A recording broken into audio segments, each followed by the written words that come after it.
انتوا عارفين بقى ان الشتا داخل ان شاء الله. كل سنة وانتم طيبين وينعاد علينا وعليكم بالخير. عايزين بقى حاجة مع كوباية الشاي او مع كوباية اللبن او مع كوباية الحلبة. مفيش احلى من الوصفة دي تعملوها معانا. وصفة جميلة وخفيفة ولطيفة. يلا نشوف الخطوات مع بعض. تسوشوا لايك وكومنت حلو زيكم. السلام عليكم، ازيكم عاملين ايه؟ النهارده فيديو جديد. قبل اي حاجه بنصلي على الرسول ونقول تاج الذكر. اللهم صل على سيدنا محمد وصحبه اجمعين. ولا اله الا الله شريك له الملك وله الحمد وهو على كل شيء قدير. هنعمل ايه النهارده؟ هنعمل قرص اللي هي زي المعمول، اللي هي اجل من الايه الكعك شويه، يعني تشبه الكعك. لا هي هي تشربوها مع الشاي. تاكلوها مع الشاي. تشربوها. ده كيلو وربع. زي المعمول بتاع بره، المعمول اللي انتوا بتجيبوه في المحلات ويبقى جواه عجوه، ده هو ده بالظبط يعني، بس اقل دسامه شويه. ده كيلو وربع سمنه هيبقى على ايه؟ على 2 كيلو ونص. انا بحط على الكيلو ونص. الكيلو دقيق ونص سمنه. نص سمنه انت عامله 2 كيلو ونص دقيق، هتحطي عليه قد ايه سمنه؟ كيلو ونص دقيق. كيلو ونص دقيق. حطيت عليهم كيلو وربع سمنه. كيلو وربع سمنه. يبقى الكيلو اللي عايز يعمل كميات بسيطه ويجرب، الكيلو بياخد نص كيلو سمنه. الكعك بقى بنزود 3 معالق على النص عشان يبقى كعك. يعني ده الجرس هتبقى قريبه للكعك، زيها زي المعمول اللي بنباع في المحلات كلها. المحلات اللي بيبقى مغلف كده في كيس وكده، الواحده بحريتها هو ده يعني. طبعا احنا دي حاجه اضافيه من عندنا، احنا بنحطها زي ما انتم متعودين. السمنه انا مسيحاها، السمسم متنقي ومتحمص. ده توم سمسم. بعد كده هنقلب. هنبس بقى لو عندك عجانه او عجان اللي هو تعجنوا فيه، اعملوا فيه. هو كل ما تبسي كل ما يديكي نتيجه اكتر زي الكعك. انا هحاول على قد ما اقدر، يعني لا بقدر ابس ولا بقدر. طبعا السمنه انا مسيحاها من قبليها وبارده، في كده قدحي يعني قدحاها، يعني قبليها بيوم يعني. قبليها بيوم بساعه كده يعني. تنام ان هي بردت يعني. مش المفروض بتحطه في الكعك السمنه بتبقى بتطش كده على البتاع؟ ما هي فيها تعمل لو هتقدحها عادي او هتحطوش على الدقيق. هي تطش على الدقيق ده بتاعت الكعك. فاهمه؟ عشان تبقى مش دسمه يعني ولا ايه؟ ولا ده عشان مش يعني لا عادي هي طالما مقدوحه خلاص، عشان الجرصه ما تعفنش، عشان الجرص دي بتعيش كتير عن الجرص الطريه وعن الحاجات التانية في بيتي. زي ما انتم شايفين اهو بندس على قد ما قدرتنا بقى وجهدنا. لو عندك عجينه حطي فيها عجينه بقى، وحطي الخطاف فيها كده او الكف وتوكلي على الله. سيبيها الكف طبعا هيبقى افضل. حطي الكف في العجينه واشتغلي، هيعمل نفس الموضوع. وطبعا اي وصفه تشوفوها يا جماعه مش لازم تروحوا عاملين نفس الكميه. احنا عشان عملناه كذا مره طبعا من زمن بنعمله، فاحنا الحمد لله عارفين الطريقه ازاي. انتوا دايما، انا حتى لما بشوف اي وصفه في اليوتيوب بعمل عينات اجربها عشان المكونات لو باظت مش تبقى حرام. على قد ما قدرتوا ومش تبقى حرام برضو فرضا انت باظت منك. ما هو انت مش يعني كل واحد مش هتطلع بنفس الطريقه زي ما انت شفتيها في النت. الحمد لله ما فيش حاجه عادت بتبوظ، كله بياكل يعني زي من حاجه غاليه. يعني زي الترند بتاع الكريب البيتزا ده. ناس كتير عملته وفي الاخر تقول لك لا ده باظ. طب ليه تجيبي مكونات اصلا؟ طب ما الواحد بيبقى عنده، جيبي يا ستي ب 5 جنيه لانشون، جيبي ب 5 جنيه جبنه رومي، 5 جنيه ب 20 يعني ب 20 و20 هتجيبي كميه بسيطه. ما يكون عندي بواقي تلاجة. والله انا ما عملت ترند كان ده بواقي، والله مش اشتريت، كانت بواقي في الثلاجه. ولو عندي شويه لحمه مفرومه كنت هحطها بدل السلامي.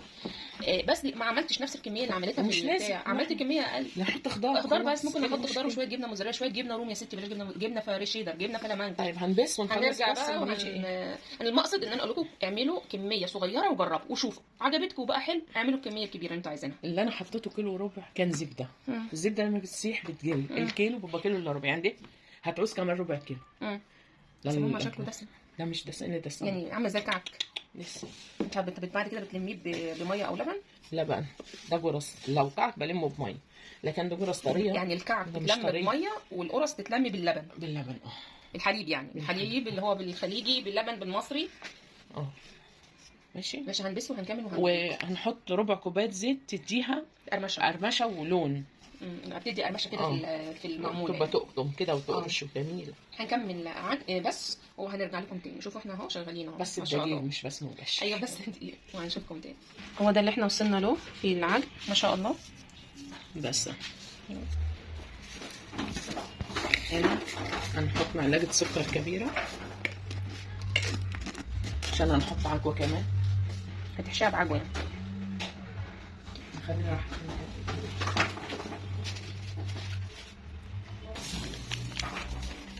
باكو ونص خميره عشان جو برد.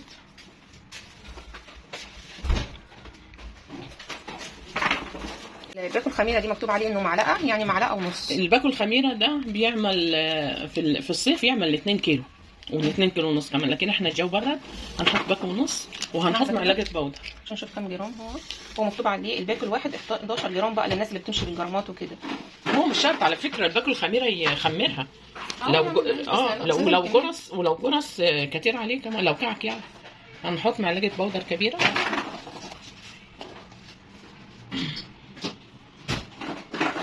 هو الكيلو بياخد كوبايه، ممكن يزيد شويه ممكن يقل بس مش كتره علشان خاطر لما بتبقى طريه والخمر بيزيد، لا والسمنه مش بتبان فيها.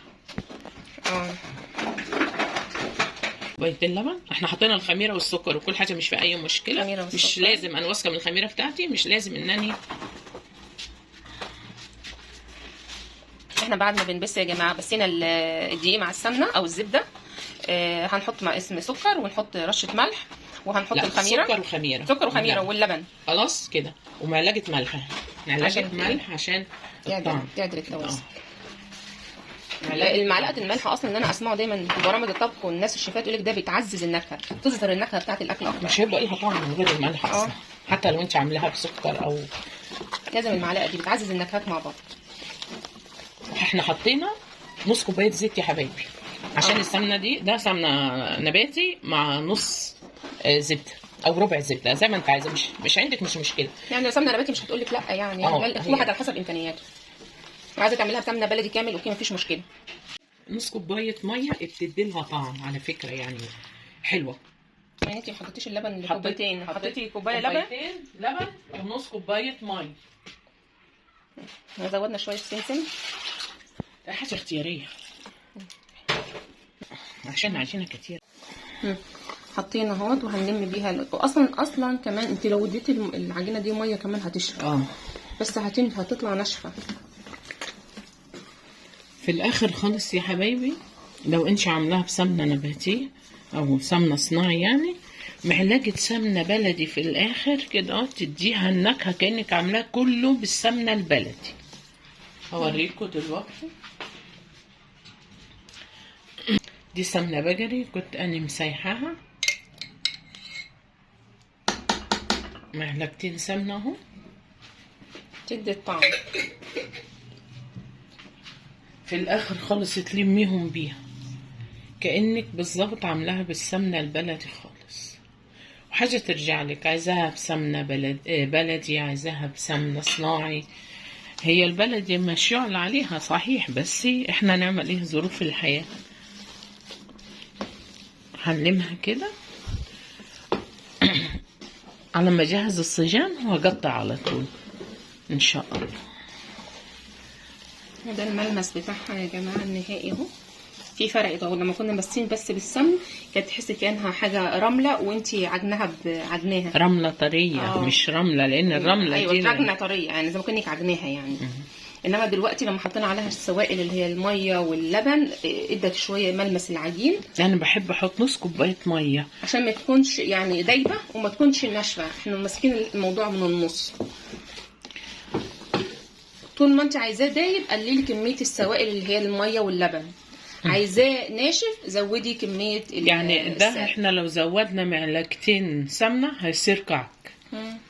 فاهمني؟ يعني فرق بين الجرس اللي هي البيتي مش الجرس الطريه، لا ده الجرس اللي هي المعمول. دي المعمول تبقى بين البنين، لا دايب قوي ويتعب ولا. شفت المعمول السعودي اللي بيبقى محشي تمر ده هو ده وبيبقى اهدى منه شويه. ده مش بيبقى دسم شويه، ده يعني بره ده دسم جدا بيبقى يدوب زي الكعك. لا لكن ده يعني اقل من دي اوريكم برده ملمس العجينه اهو ما شاء الله. بس شيلي ايديكي، شوفي اول ما تعمليها كده بايدك اتكورت على طول. وهتعمل اهو هنحط فيها الحشوه ما شاء الله. بس امسح الصيجان يا دوبك واقطع عليها تريح بس. مش تسيبوها تخمر كتير وكده عشان خاطر مش تبقى معاكوا ايه كانها قرص طريه. الخمر الزايد كانك مش حاطه عليها سمنه خالص. هيطريها. بس خلاص. بس كده هنوريكم على طول. ما شاء الله تبارك الرحمن. العجينه بدانا نشتغل فيها. هنا العجوه اهو عملناها شويه سمسم وسيحناها في الفرن شويه كده، عندك ميكروويف براحتك، وحطينا عليها شويه سمنه عشان مش تبقى ناشفه. معلقه سمنه كبيره على حسب الكميه اللي معاكي. هنا بنحط الحته كده على قد ما انت عايزه، وبعدين انا بحب اعملها صغيره عشان اللي ياخد واحده ما يفتفتش، حطها بقه مره واحده كده كده اهو اهو اهو. وشوف هي تنحط كده، وبعدين بايدي كده صغيره. شوف انا ما بحبش ايه ابطبطها، بحبها تكون عاليه كده كأنك عشان تشيل عليها سكر يعني. شكلها بيبقى حلو، مش بحب ابطها. اوريهم بس انت بتعملي العجينه ازاي. بتلميها مش بتسويها، تصبغيها زي كفته يعني كده مره كده ولا اتنين وخلاص. وتلاقيها بقت ناعمه في ايديكي كده، على طول احط حته العجوه، مش ولا بقطع ولا عايزين تحطوا ملبن نحطوا، عايزينها ساده براحتكم. بس هي العجوه بتمسكها، تمسك القرص. شوف كده اهو. طب الواحده على قد اللقمه كده. ما شاء الله تبارك الرحمن اهو. تاني معاكم اهي اهي اهي اهي اهي حته عجوه صغيره اهي على قد الكميه. بروح كافله كده، مش افتكاسات يعني، اي حد يعملها. العجينه زياده بشيل كده مظبوطه اهي، بروح جايب بين ايدي واعملها كده اهو كده اهو. وريهم من تحت، وريهم من تحت بعد ما قفلت، وريهم من تحت. ايوه اهي هتلاقيها قفلت من تحت. اللفه دي بتخليها تلم من تحت كمان، ومش بتك عليها، ومش تضغطي عليها يعني، مش بتك عليها عشان العجوه ما تخشش في العجينه. تحسي كده لما تيجي تاكليها كل حاجه في النص، ما تبرزش منها اهي. وبنقفلها كويس برضه عشان العجوه مش تسيح وتروح طالعه منها حرق الصاج وحرق كده. بروح كافله كده اهي. حطي الكميه اللي انت عايز تكبري انت براحتكم، وعايزين تصغروا براحتكم اللي انتوا عايزينه اهي. اشيل زياده اهي. واللفه اللي هي بتلفها في الاخر دي بتلم حاجه بسيطه كده اهو بصبعي كده اهي. زي هتبقى زي الكعك، عايزه تنجشيها انجشيها. عايزين مش تحشوها وتبقى ترش عليها سكر عادي، واحنا بنحشيها ونرش عليها سكر. بس السكر يا سكر. يلا بقى هنكمل الباقي وهنوريكم في الاخر لما ومش بدهن على فكره وشه، ما بدهنهوش. مش ندهن الوش ولا بندهن الصاج. اهم حاجه الصاج ما يكونش بيلزق برضو. لا كده وكده هو هينزل اصلا على فكره برضو، بينزل ريحه سمنه او الزبده اللي هو فيها مش منه. هو مش محتاج دهنان. فما ندهنش. لا بندهن صاج ولا بدهن وش، لان هو سمنته كفايه. يعني هتحميه من اللزقان ان شاء الله. يعني كده نكمل الفيديو زي ما انتم شايفين اهو. اهي اهي اهي كده اهو. بس اشيل ايدك لحظه. العجوه بتاعتنا اهي اللي احنا عملناها بالسمسم والسمنه او الزبده، وتعجنوها كويس عشان تبقى طريه ما تنشفش، وبنحطها كده في العجينه. نحطها في الفرن 5 دقائق بس تسيح علشان تعرف تدعكيها. كل ما تدعكيها وشويه السمنه او الزبده، سمنه نباتيه، سمنه بلدي براحتك عشان تدي الريحه والطعم يعني. ولو نباتيه مش هتقول لا يعني، عشان تطري عليها وتبقى تفضل طريه في قلب الحشوه، مش تلاقيها نشفت وتلاقيها تقوم تلاقي العجينه اتكسرت وهي زي الطوب جوه. بتطري العجوه وبس. وهنكمل بقى وهنوريكم في الاخر لما يطلع من الفرن. طبعا الفرن كل واحد على حسب الفرن بتاعه بنشغله من فوق. احنا فرن الكهرباء بتاعنا بنشغله على اعلى حاجه وفوق وتحت، ونحطه في النص. برضو انت على حسب، ممكن انت فرنك ما تشتغلش من فوق، انت هتحطيه في الفرن عادي اللي هو بتاع الغاز او كده، وبعد كده في الاخر تولع عليه فرن الغاز في النص وتولع كده. وفي اخر حاجه لو هو مش اتحمر من فوق تولع عليه الشوايه يتحمر. كل واحد اضرب فرن. انا ما اقدرش اقول لك حطيه على فرنك فين عشان كل واحد حسب فرنه، بس انا بالنسبه لي فرن كهرباء فوق وتحت وعلى اعلى درجه وبس. وهنوريكم يطلع من الفرن. ودي بقى شكل القرص بتاعتنا.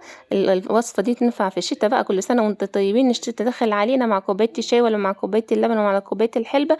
بألف هنا وشفا عليكم. تنسوش اللايك وكومنت حلو زيكم، وتصلوا على الرسول وتقولوا تاك الزيك، ونشوفكم على خير.